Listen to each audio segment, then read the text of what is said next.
Dear students, welcome to this video lecture. आज हम आपको एक वीडियो लेक्चर दे रहे हैं नंबर सिस्टम से। आप देखिएगा, समझिएगा। इसके पहले हमने आपको पीडीएफ दिया है, प्रोवाइड किया है। इसको देख करके पीडीएफ पढ़ने के बाद इस वीडियो लेक्चर्स को देखेंगे दोनों के कॉम्बिनेशन से, तो आप लाइक करके इस वीडियो को बताइएगा कि कैसा लग रहा है ये वीडियो। आइए शुरू करते हैं नंबर सिस्टम के बाद। नंबर सिस्टम जानने के पहले आपको जानना पड़ेगा दो तरह के सिग्नल्स जो है इलेक्ट्रॉनिक सर्किट में यूज किए जाते हैं। पहला है एनालॉग सर्किट और दूसरा है डिजिटल सर्किट। तो जो एनालॉग सिग्नल होता है, एनालॉग सिग्नल और डिजिटल सिग्नल दो तरह के सिग्नल होते हैं। तो जो एनालॉग सिग्नल में होता है जिसमें आउटपुट की कोई भी वैल्यूज हो सकती है, having any values, infinite number of values हो सकती हैं। जैसे कि आप यहाँ पर देखें, और ये कंटिन्यूअसली वेरिंग होती है। जैसे साइनोसाइडल वोल्टेज है, देखें आप, ये वोल्टेज का हमने बनाया हुआ है, इसकी कोई भी वैल्यूज हो सकती है आउटपुट, और ये वेरी करता है according to the input value. लेकिन अगर डिजिटल सिग्नल के केस में देखें तो इसमें सिर्फ हैविंग टू डिस्क्रीट वैल्यूज, वो डिस्क्रीट वैल्यूज लो, हाई या 0, 1, ऑन, ऑफ के रूप में जाते हैं। जैसे एग्जांपल के रूप में आप एक स्क्वायर वेव देख सकते हैं। स्क्वायर, ये देखिए स्क्वायर फॉर्म में है वोल्टेज। तो ये यहाँ पर स्क्वायर वोल्टेज, यहाँ ये देखिए, ये या तो यहाँ वैल्यू 0 या यहाँ वैल्यू 5 है। इस 0 को लो बोलेंगे, 5 को हाई बोलेंगे। तो इस प्रकार से कहीं भी आप देखेंगे या तो वैल्यू पूरे में 0 होगी या 5 होगी। तो जो डिजिटल सर्किट्स हैं वो डिजिटल सिग्नल को ही हैंडल करते हैं, ये जिसकी 2 स्टेट्स वैल्यू होती हैं ये। तो इसमें आउटपुट आइदर हाई होगा या लो होगा। तो इस 2 स्टेट ऑपरेशन को हाई और लो, इसको या हाई को ऑन कह सकते हैं, लो को ऑफ कह सकते हैं, R1 R0 कहते हैं। तो इस प्रकार से आप देखिए कि ये 2 स्टेट ऑपरेशन हो गया डिजिटल सिग्नल, और जो डिजिटल सर्किट है वो इसी पर बेस्ड होता है। अब ये जो दो नंबर है 1 और 0, ये बाइनरी कहलाते हैं। ये क्या कहलाते हैं? बाइनरी। तो कोई भी है पहले सिग्नल, उसको आपको चेंज करना पड़ेगा बाइनरी में, 1 या 0 में। तो आइए, अब नंबर सिस्टम कई एक है। सबसे ज्यादा आप परिचित हैं जो आपका डेसिमल नंबर सिस्टम है। डेसिमल नंबर सिस्टम के अलावा भी बहुत से है। तो एक हमने एक टेबल दिया, देखिए यहाँ नंबर सिस्टम लिखा है, ये बेस और रेडिक्स है, सिंबल है और इसका वेट है। तो बाइनरी नंबर सिस्टम में सिर्फ 2 ही होते हैं, इसका बेस 2 होते हैं, 0 या 1। तो इसका मतलब बेस या रेडिक्स इसका 2 हो गया। इसके वेट क्या होते हैं? 2 टू द पावर i और 2 to the power minus f के बीच में। ऑक्टल में 8 होते हैं, इसका बेस क्या होगा? 8, क्योंकि इसमें 8 कौन कौन से? 0, 1, 2, 3, 4, 5, 6, 7, और वेट हो गया 8i टू 8 माइनस f।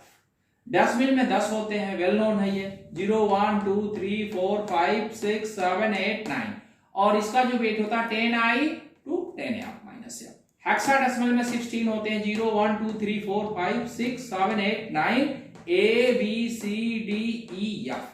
तो इस प्रकार से इसका जो वेट होगा क्या होगा? 16i 16f। क्योंकि बाइनरी नंबर सिस्टम ही के करस्पॉन्डिंग के हिसाब से डिजिटल सर्किट वर्क करता है, तो इस्तेमाल होता है। तो आइए हम पहले बाइनरी नंबर सिस्टम के लिए बात करते हैं। बाइनरी नंबर सिस्टम में जो है बेस क्या होता है? 2, यानी यहाँ पर 2 होते हैं, 0 और 1। 0 का मतलब ऑफ, 1 का मतलब ऑन, या ऐसे भी कह सकते हैं 0 का मतलब लो, 1 का मतलब हाई। तो एग्जांपल में जैसे 1 0 1 1 0 1, तो ये एक एग्जांपल ले लीजिए। आइए, क्योंकि डेसिमल से आप ज्यादा परिचित हैं, तो एक एग्जांपल के रूप में हम इनके बीच में सिमिलरिटी दिखाने की कोशिश करते हैं। डेसिमल का बेस 10 होता है। जैसे 203 है, तो T03 क्या है?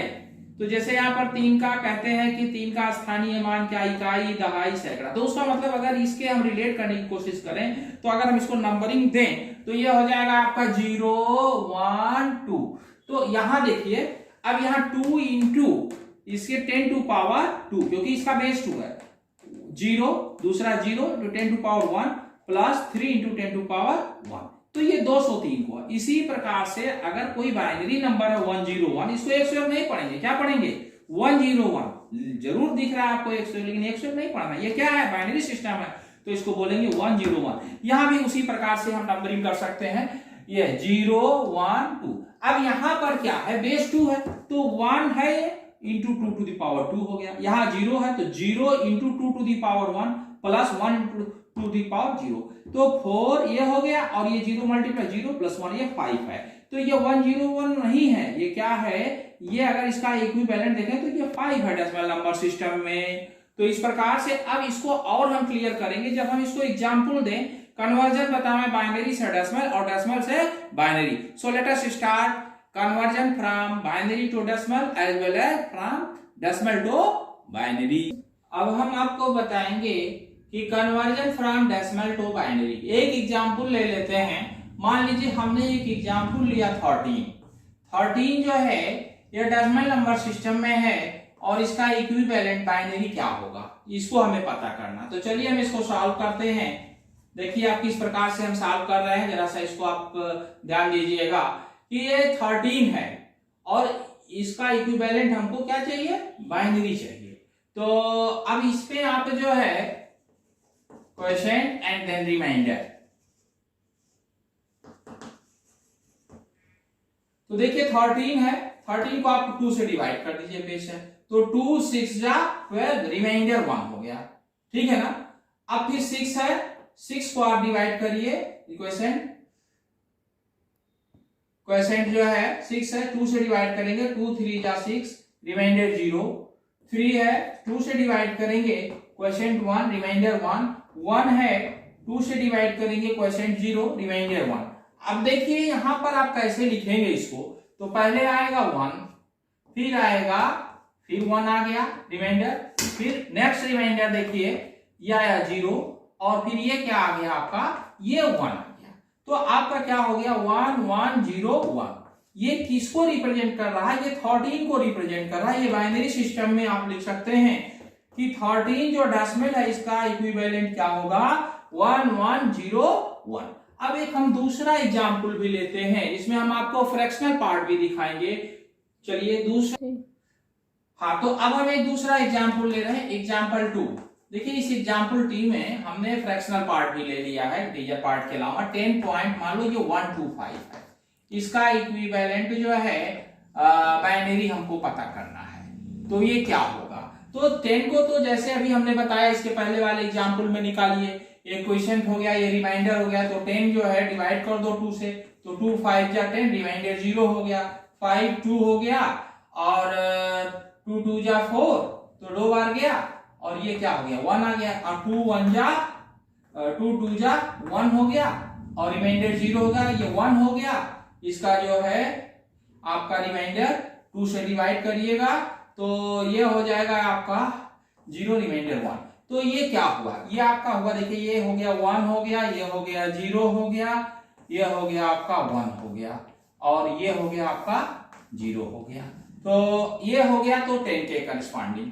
अब आइए कौन सा जो दूसरा पार्ट है, फ्रैक्शनल पार्ट है, ये देखिए यहां पर हम दूसरा पार्ट दिखा रहा है फ्रैक्शनल पार्ट को। इधर 0.125 इसको आप 2 से डिवाइड कर, 2 से मल्टीप्लाई करिए तो ये आ जाएगा 0.250। अब ये इंटीजर पार्ट छोड़ते जाइए, यहाँ 0 है, इसको फिर इधर लेते जाइए तो 0.250 हुआ। इसको आप 2 से मल्टीप्लाई करिए तो ये 0.50 हो गया। अब ये 0.50 को फिर लेते आइए तो 0.50 जो है इस पार्ट को आप छोड़ते जाएंगे इंटीजर पार्ट को, भले जो 0 है देखिए ये 2 से हो गया और जब तक मल्टीप्लाई करिए जब तक वो इंटीजर पार्ट ना हो जाए। तो देखिए 0 0 ये 1 हो गया। तो अब यहां पर इसको ले लीजिए, इसको ले लीजिए और इसको ले लीजिए। देखिए तो ये क्या हो रहा फ्रैक्शनल पार्ट, ये हो गया आपका 0 0 1। अब देखें तो क्या हो रहा टोटल नंबर, ये आपका हो जाएगा 10.125। इसका इक्विवेलेंट क्या हुआ, इंटीजर पार्ट के हुआ 1 0 1 0 पॉइंट क्या हो जाएगा 0 0 1 हो जाएगा। तो ये आपका जो है ये डेसिमल था और ये इसके करस्पॉन्डिंग बाइनरी हो गया। तो आप देखिए किस प्रकार से हमने अगर मान लीजिए कि 3 यहां तो संयोग से 3 में आ गया 3 स्टेप में, अगर कोई ऐसा नंबर आ जाए जो इंटीजर पार्ट में तो उसको हम तब तक करते रहेंगे जब तक रिपीटिशन ना शुरू हो जाए। कम से कम जब रिपीटिशन शुरू हो जाएगा उसके आगे वो हम क्या करेंगे, छोड़ देंगे, ठीक है ना। Okay that's all. हम जो है एक दूसरा लेते हैं, इसमें हम बाइनरी नंबर को डेसिमल नंबर में कन्वर्ट करेंगे उसके इक्विवेलेंट। तो हम एक इसमें पहला एग्जांपल ले रहे हैं 101 101। तो आइए इसको हम सॉल्व करते हैं। इसके इक्विवेलेंट जो है डेसिमल क्या होगा, आप इस प्रकार से लिख सकते हैं कि साइन ऑफ इंट्रोगेशन करके कि इसका इक्विवेलेंट डेसिमल क्या होगा। तो चलिए 101101 है, देखें आप। तो इसको जो है कैसे लिखा जाएगा, कैसे समझें, क्योंकि यहाँ पर बेस 2 है तो ये बराबर क्या होगा। तो इसके लिए आप देखिए इसको नंबरिंग कर लीजिए, इधर 0 1 2 3 4 5। तो ये क्या हो जाएगा 1 into 2 to the power 5 plus 0 into 2 to the power 4 plus 1 into 2 to the power 3 plus ये क्या हो जाएगा plus 1 into 2 to the power 2 plus 0 into 2 to the power 1 plus 1 into 2 to the power 0। ठीक है ना, इसमें कि बेस या रेडिक्स इसका 2 है तो ये हो जाएगा, ये 32 हो जाएगा, 2 दूना 4 दूना 8 दूना 16 दूना 32, 32 हो गया। और ये हो गया 0 प्लस ये हो गया आपका 8 हो गया। ठीक है ना, ये 8 हो गया और ये कितना हो गया 4 हो गया और ये कितना हो गया ये 0 हो गया और ये कितना हो गया 2 टू द पावर 0 1 हो गया। तो ये 32 8 40 4 44 1 45, ये 45 हो गया। तो इसका इक्विवेलेंट क्या है, ये डेसिमल 101101 का इक्विवेलेंट क्या हो गया 45। ये किसको रिप्रेजेंट कर रहा है, ये 45 को रिप्रेजेंट कर रहा है। अब अगर हम एक एग्जाम्पल इस प्रकार का लें जिसमें फ्रैक्शनल पार्ट भी हो, तो आइए हम दूसरे एग्जाम्पल में देखते हैं। जैसे कि देखिए एग्जाम्पल 2, तो दूसरा एग्जाम्पल मान लीजिए हमने ले लिया 101.110। तो यहाँ पर इसका इक्विवेलेंट क्या है डेसिमल में, इसको दिखाया जाए, समझा जाए कि क्या होता है डेसिमल इक्विवेलेंट क्या होता है। तो चलिए इसको जब हम सॉल्व करते हैं तो 101.110, देखिए जैसे क्रम था यहाँ 1 होगा, यहाँ 0 1 2। अब इधर चलेंगे जब फ्रैक्शनल पार्ट की तरफ, ये -1 हो जाएगा, ये -2 हो जाएगा, ये -3 हो जाएगा। तो अब ये क्या होगा, ये होगा 1 into 2 to the power 2 plus 0 into 2 to the power 1 plus 1 into 2 to the power 0 plus ये क्या होगा 1 into 2 to the power -1 plus 1 into 2 to the power -2 plus 0 into 2 to the power -3। देखिए आप ये डेसिमल के इधर माइनस हो गया, तो ये हो गया 4 प्लस ये हो गया 0 प्लस 1 हो गया प्लस ये 1/2 हो गया प्लस ये क्या हो गया 1/4 हो गया प्लस 0 हो गया। तो ये 4 1 5 हो गया इंटीजर पार्ट और प्लस 0.5 इसका हो गया और ये अगर आप करोगे तो ये 0.25 होगा। तो इसका मतलब ये हो गया 5.75।